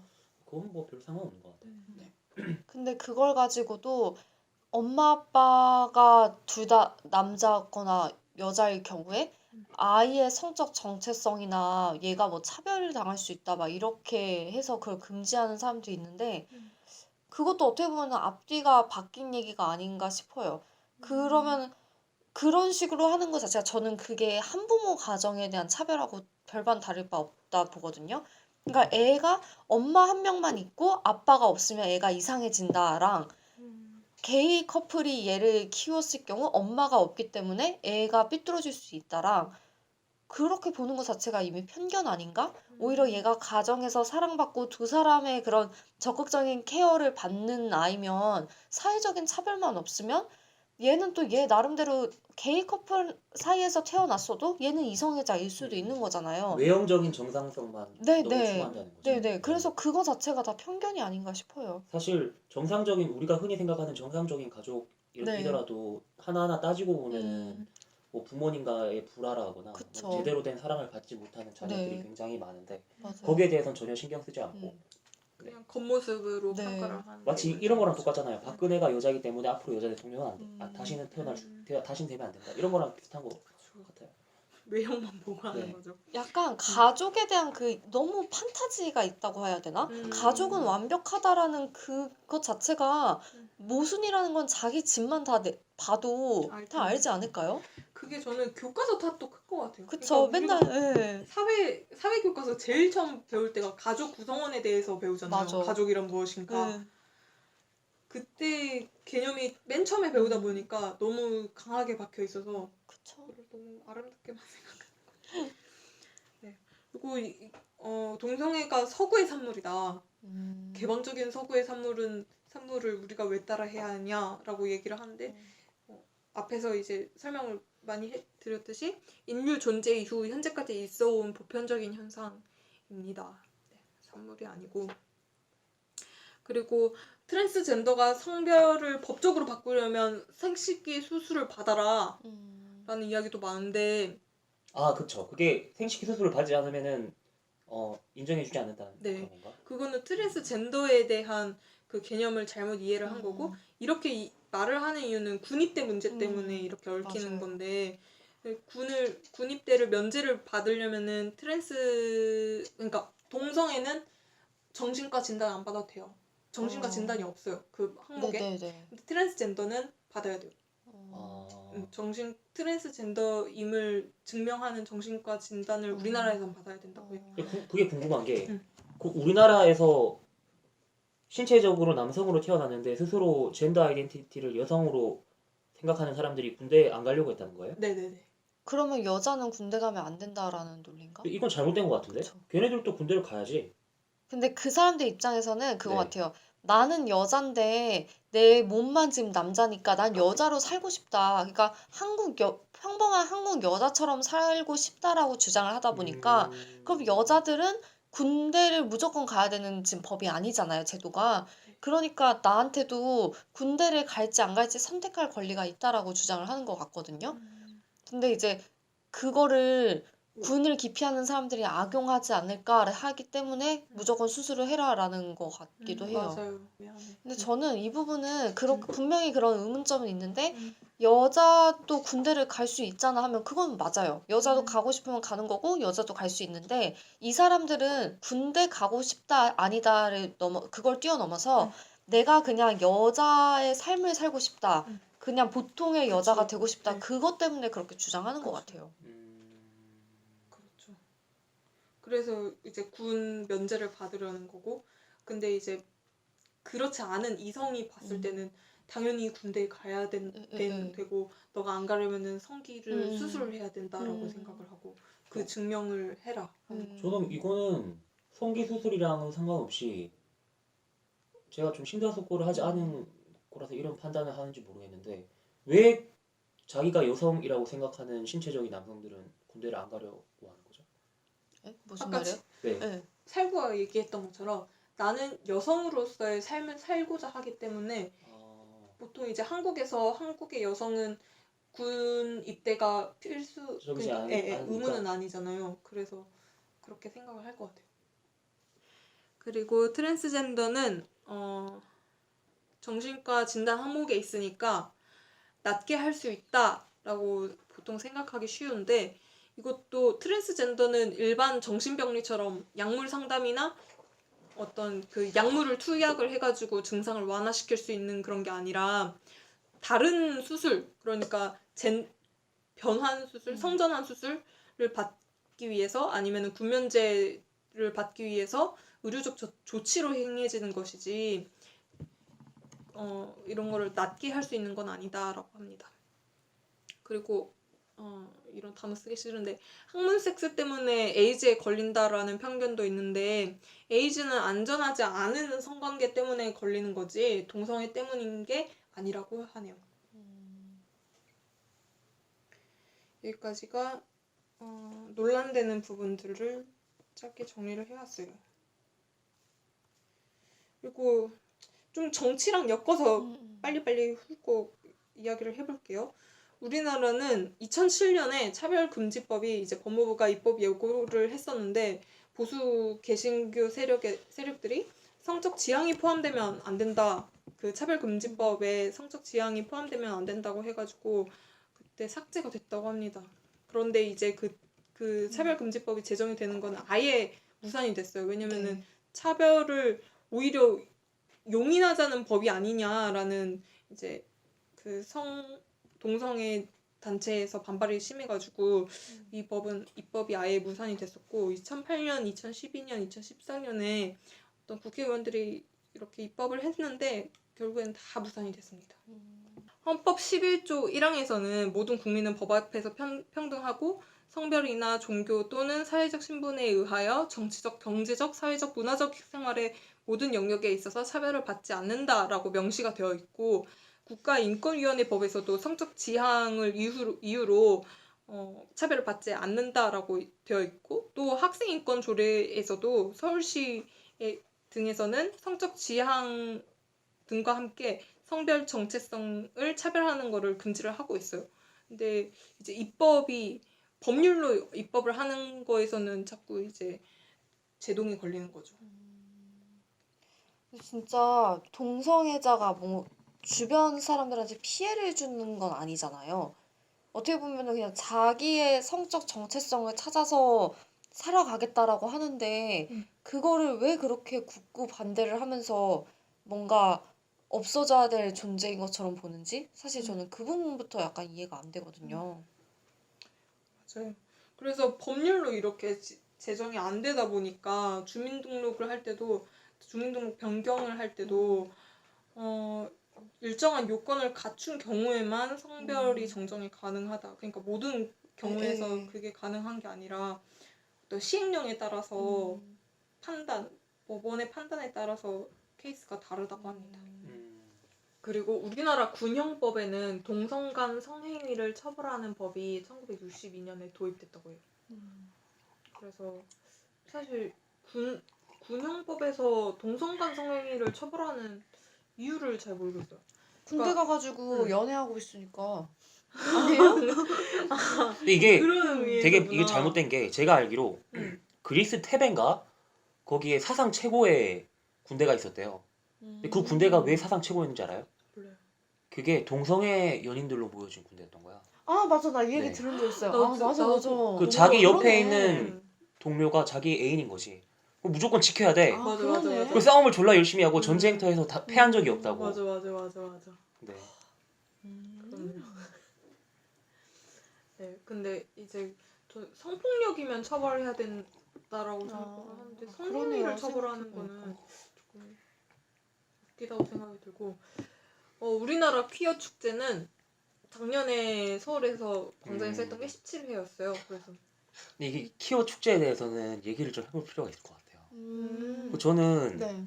키워 축제가 조금 이게 다 당연히 동성애가 개인의 자유고 그걸 하는 건 좋은데 왜 그 키워 축제를 할 때 굉장히 떠들썩하게 하고 그리고 옷도 되게 네, 노골적으로 입잖아요. 그래서 저거를 저렇게 하면은 일반 사람들 입장에서는 받아들이기가 오히려 더 힘들어질 것 같은데 왜 그렇게 하는 거지? 라고 예전에 홍석천 씨한테 한번 네. 강연회 같은 데 가서 물었어요. 근데 홍석천 씨가 뭐라고 대답했냐면 이게 저희한테는 맨날 이렇게 압박만 받고 강박적으로 스트레스 받다가 1년에 딱 한 번 있는 자리다. 그래서 우리가 그렇게 좀 난잡하게 네, 혼란스럽게 네. 하는 거다. 그걸 이해해달라 이렇게 얘기하더라고요. 그 점도 그것도 이해가 되더라고요. 맨날 숨기고 네. 가리고 있다가 비밀리에 하고 있다가 이제 드러내는 거잖아요. 그래서 나의 어떤 존재를 딱 이렇게 표시를 하고 싶다고 해요. 그래서 근데 만약에 일부러 더 그렇게. 이런 차별금지법이 통과되고 한국에서 동성 간 결혼이 합법화되고 그런 사회에서는 이제 그런 축제도 그런 방식으로 진행되지는 않겠죠. 아마.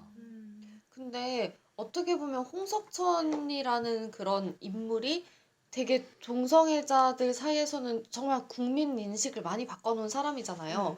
근데 그 사람이 그러니까 이게 조금 모순되고 이렇게 하면 안 되는 거긴 한데 이 사람이 되게 모범적이고 완벽한 모습들을 동성애자이지만 나는 이렇게 뭐 사람들하고도 잘 지내고 이런 방송 활동도 할 수 있고 이렇게 이태원에 많은 음식점을 만들 수 있을 정도로 능력이 있다 이런 걸 보여주면서 우리도 똑같은 사람이다라는 거를 많이 보여줬잖아요. 그랬기 때문에 젊은 사람들의 인식은 많이 바뀌었다라고 생각을 하거든요. 근데 그런 거는 있어요. 항상 소수자들한테 너네가 좀 다른 사람들을 설득을 하려면은 너무 강하게 나가지 말고 설득을 할 수 있게 뭔가 유하게 가야 된다. 이렇게 하는 것 자체가 폭력인 건 맞는데 그거는 폭력이지만 진짜 이 사람들이 원하는 게 대중의 지지를 얻고 싶은 거면은 분명히 꼭 우리는 자유를 외쳐야 되니까 뭐 거의 나체처럼 나체로 다녀야 된다 막 이렇게 하는 것 말고도 다른 약간 전략적으로도 다른 방법이 있지 않을까 저는 그런 생각도 좀 들더라고요. 사실 이 살구가 말하는 게 동성애뿐만이 아니라 페미니즘에도 그대로 네네 적용이 모든 되죠. 지금 분야에서 네. 그런 게 있는 것 같아요. 그러니까 약간 니네들이 모르면은 니네들이 알아서 해. 우리는 우리대로 가겠다라고 해서 하면은 개쌍 마이웨이인가? 네 그러면 그냥 싸움밖에 안 되는 것 같긴 하거든요. 맞아요. 저도 굉장히 동의하고. 그래서 우리가 보통 정치를 비판하고 여당 야당을 비판할 때 이렇게 얘기하잖아요. 여당은 야당을 전부 다 종북 세력으로 몰고 야당은 여당을 전부 다 보수 꼴통으로 본다. 그러니까 극단화된 정치 싸움만 벌어지고 네네. 우리나라 대한민국 민주주의가 발전하지 못한다. 이렇게 얘기하잖아요. 근데 방금 전에 말한 페미니즘 세력 내에서나 어떤 동성애적인 문제에 대해서나 비슷한 일이 좀 반복되는 것 같아요. 서로를 너는 우리를 받아들이지 못하지. 그러면 네. 애초에 너랑은 대화할 생각 없어. 우리는 그냥 우리 방식대로 갈 거야.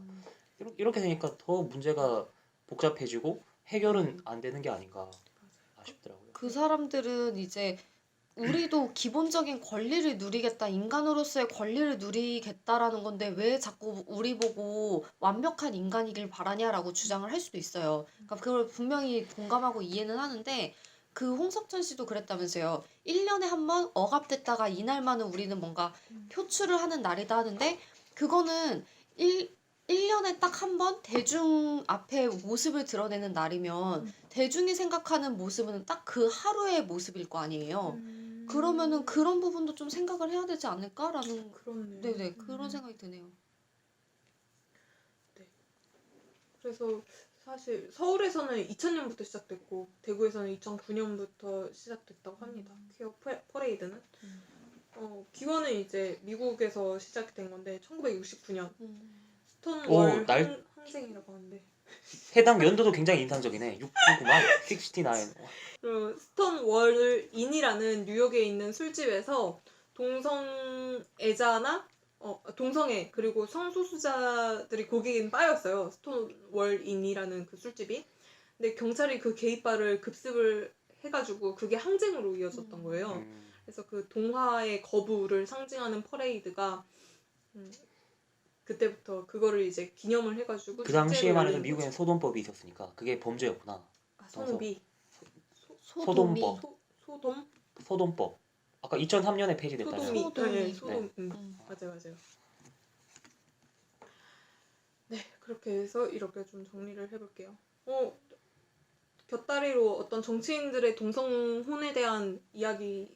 대선 주자들의 입장이 궁금하네. 네, 문재인 같은 경우는 이게 굉장히 이슈가 됐죠. 동성결혼 합법화는 아직 사회적 합의가 돼 있지 않다라고 해가지고 페미니즘 대통령 하겠다고 했으면서 이런 얘기를 하냐라고 반발을 많이 받았고.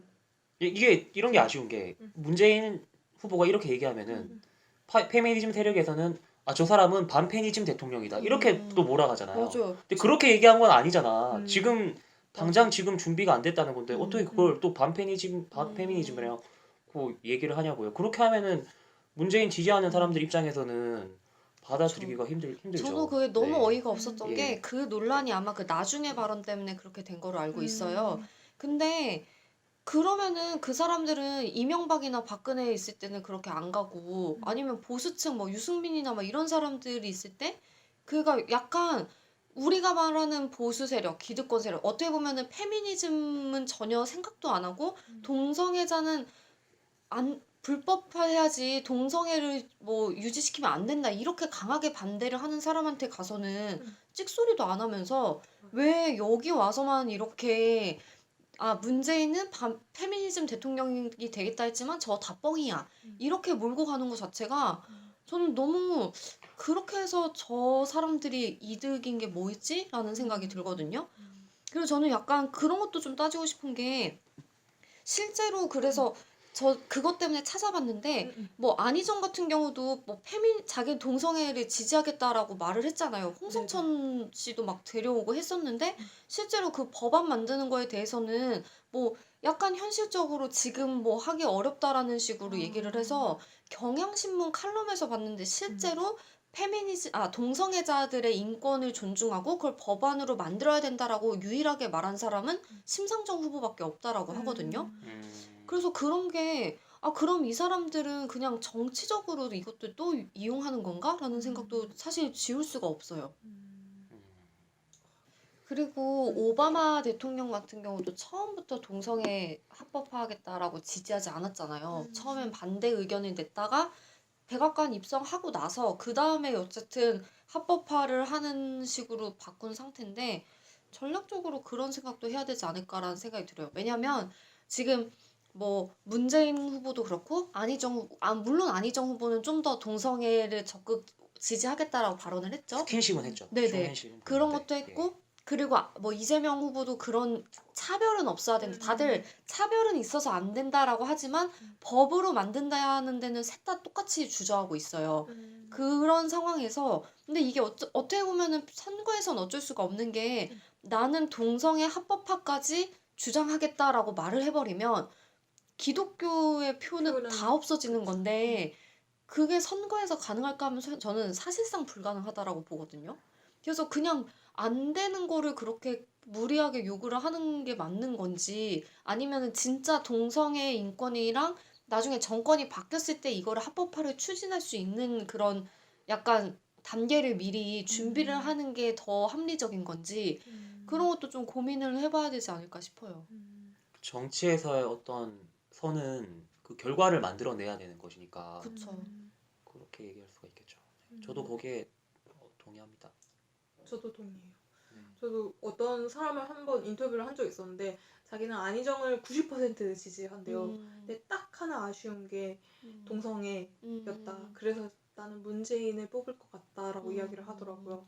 근데 그것만 아니면은 그거는 어떻게 보면 자기의 정체성을 부정하는 거라서 정말 너무 큰 것이라고 얘기를 하더라고요. 그분이 성소수자였나 보군요. 아니요 기독교인이었어요. 내가 잘못 이해했네. 네네네. 네. 기독교인이었어요. 그래서 참 이거는 표를 계산할 수밖에 없을 것 같아요. 정치에서는 어쩔 수 없는 것 같아요. 사실 그죠 말 한마디 뭐 실수하면은 확확 바뀌는 게 지금 정치인데. 그래서 제가 처음부터 동성애에 되게 우호적이거나 이러진 않았던 것 같거든요. 그러니까 처음에 동성애라는 개념을 이제 초등학교 때 한 친구가 저랑 친했던 친구가 여자 선배랑 키스를 한다라는 소문이 있었어요. 그래서 그 친구가 되게 이상하다라고 생각이 들었고 동성애에 대한 어떤 거부감도 있었거든요. 근데 저 스스로 이거를 깼던 거는 어떤 동성애에 대한 문화라고 해야 되나? 그런 콘텐츠들, 영화나 영화들을 많이 보면서 깨졌던 것 같아요. 어떤 영화가 가장 그 생각을 바꾸는데 도움을 줬어요? 저는 번지점프. 근데 번지점프를 하다는 사실 동성애의 어떤 표본적인 영화는 아니었는데 그걸 보면서 저런 사랑도 가능하겠다를 어렸을 때 처음 봤고 그리고 나서 최근에 봤던 거는 데니시 걸. 그거 보면서 저 사람은 정말 힘들겠다라는 거를 심정적으로 공감을 했고 관련된 영화로는 되게 많아요. 킬 유어 달링이라고 해가지고 데인드한이 나오는 건데 그것도 이제 어떤 옛날에 그 시인들끼리 동성애를 했었던 것에 대한 이야기였고 가장 따뜻한 색 블루라는 영화도 그렇고 친구 사이라고 우리나라에서 이재훈이 주연으로 나왔던 영화가 있어요. 군대 면 네네, 해가지고 맞아요. 막 하는 거. 이재훈 얘기 나와서 그런데 파수꾼도 약간 퀴어 코드가 들어가 있거든요. 그것도 저는 추천을 드려요. 강추해요, 강추. 그런 영화들을 많이 보면서 음. 쉽게 자연스럽게 받아들였었던 것 같아요. 음. 그래서 오늘은 좀 정리는 이 정도로 맞춰보도록 네. 하겠습니다. 문라이트가 소재처럼만 쓰였지만 음. 그쵸. 동성애에 대해서도 진짜 점점 더 이런 이슈는 점점 더 커지지 않을까요? 이 부분은 이제 막 주목받기 시작한 분야라서 음. 할 얘기도 많고 우리가 배워야 될 것도 되게 많은 것 같아요. 저는 앞으로 이 정치에서 그 정치적 에너지란 게 있다면은 우리는 이때까지 이 문제에 대해서는 거의 다루지는 않았잖아요. 역대 정부나. 그쵸. 이제 복지나 어떤 평등 이런 거에 대해 얘기하기 시작하는 걸음마 단계인 것 같은데 여기에 대해서 더 얘기를 해봐야 되지 않을까. 이 민주주의란 게 별게 아니라 개인 입장에서는 자유와 행복을 찾아가는 방법 중에 하나인 거잖아요. 제일 그럴싸한 사회 제도 중에 제일 괜찮은 방법인데 그동안 동성애자, 성소수자들의 자유와 행복에 대해서는 신경을 쓰지 않는 것 같아서 그쪽 방향으로 좀 답을 찾아갔으면 좋겠습니다. 약간 혈액형이랑 좀 비슷한 것 같거든요. 혈액형? 이거는 약간 뭐지 양파하고는 의견이 갈릴 수 있겠지만 저는 사람을 혈액형으로 유형 나누는 걸 믿지를 않는데 어떻게 보면은 동성애 이 부분도 너 남자야 너 여자야로 나누는 거랑 오늘 너무 이런 약간 젠더를 어떻게 나눠야 되는지 많이 알려주셨잖아요. 그래서 혈액형으로 얘는 어떤 유형 얘는 어떤 사람 이렇게 나누는 거랑 너무 비슷한 거 아닌가? 우리가 남자 여자로만 구분한 게 너무 사람을 단순화해서 나눴다라는 생각이 드네요. 변화 가능하다고 보면 되지 않나? 네네. 네. 신체적 아까 우리 세 가지 분류에서 신체적 성은 바꾸기가 쉽지 않은데 쉽진 않죠. 나머지 젠더 아이덴티티와 성적 지향성은 살아가면서 계속 순간순간 변하는 것 같아요. 맞아요. 아니 나도 가끔씩 보면은 방탄소년단 뭐 그런 건 모르겠고 모델 남자 보면 존나 멋있는 사람 많잖아요. 그거 보면 나의 성적 지향성을 의심하고 그렇게 됩니다. 아니야 그렇게 단순하게 접근하면 안 돼. 근데 저도 수지 네. 진짜 좋아하거든요. 그쵸? 수지랑 한효주를 너무 좋아해요. 어. 근데 걔네 사진을 보는 게 남자 연예인 사진 보는 것보다 더 재밌고 더 행복하고 나한테 더 볼거리들을 줘서 걔네들을 찾아보거든요. 이렇게 커밍아웃을 하는구나. 양파가 얼굴이 빨개지는데 그래서 지금 저는 양파와 살구가 서로를 보는 눈빛이 심상치가 않습니다. 이렇게 참 녹음이니까 그냥 막말 하는 거야. 어차피 네네. 보지를 못하니까. 네. 그래서 저는 이 조사를 준비를 하면서 이전에 제가 생각했던 성소수자에 대한 생각과 발전된 부분이 있다면은 이전에는 그냥 공식처럼 생각을 했어요. 모든 휴먼카인드는 다 평등하다. 그러니까 이퀄리티 측면에서 그냥 공식으로 생각을 했다면은 지금은 또 감정적으로 생각을 하게 되는 것 같아요.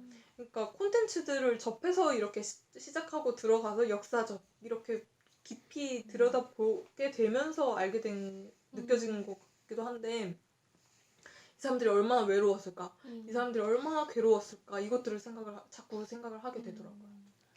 맞아요. 뭔가 어디 가서 내가 어떤 사람인지를 말을 할 수가 없는 거잖아요. 그 말을 하기까지 얼마나 많은 용기가 필요하고 그 리스크가 얼마나 큰지는 제가 문라이트를 보면서 감정이입은 할 수 없었던 거랑 같은 것 같네요. 우리 모두 푸른 달 밑에 서면은 다 파란색입니다. 오, 그 말이 영화에 나오는 건가? 네. 그러면은 오늘 성소수자 편은 여기서 마무리를 할게요. 그럽시다. 다음 주에 봬요. 이제 만나요. 빠이.